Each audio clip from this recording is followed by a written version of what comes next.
Noong alas 3:41 ng hapon kahapon, April 6, nang tumama ang magnitude 5.4 na lindol sa bayan ng Bugo City sa Cebu.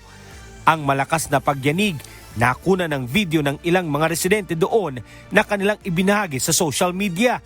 Sa CCTV video na na-share ng isang gadget store na ito, makikita ang biglaang pagtatakbuhan ng mga bantay ng tindahan nang maramdaman ang lindol.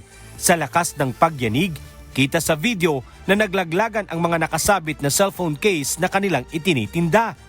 Nataranta rin kahapon ang mga mag-aaral ng Cebu Roosevelt Memorial Colleges nang maramdaman ang malakas na pagyanig.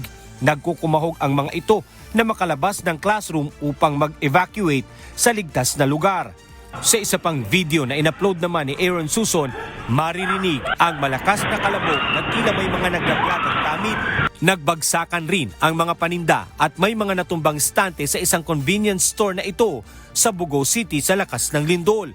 Habang dali-dali rin na naglabasan ang mga pasyente sa Cebu Provincial Hospital sa siyudad nang maramdaman ang malakas na pagyanig.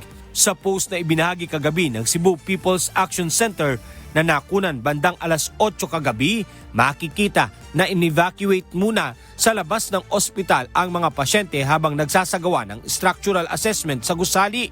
Tiniyak naman ng pamunuan ng ospital na inaasikaso ng maayos ng mga doktor at nurse ang mga pasyente sa kabila ng kanilang sitwasyon. Ayon sa pamunuan ng Bugo City Local Government, bagaman may ilang mga nasaktan dahil sa nangyaring lindol, wala namang naitalang matinding na pinsala sa mga ito. Pinayuhan ng publiko na manatiling kalmado at mapagmatyag at gawin ang ibayong pag-iingat, lalo't inaasahan pa rin ang mga aftershock. Alan Manansala, humahataw sa balita ngayon.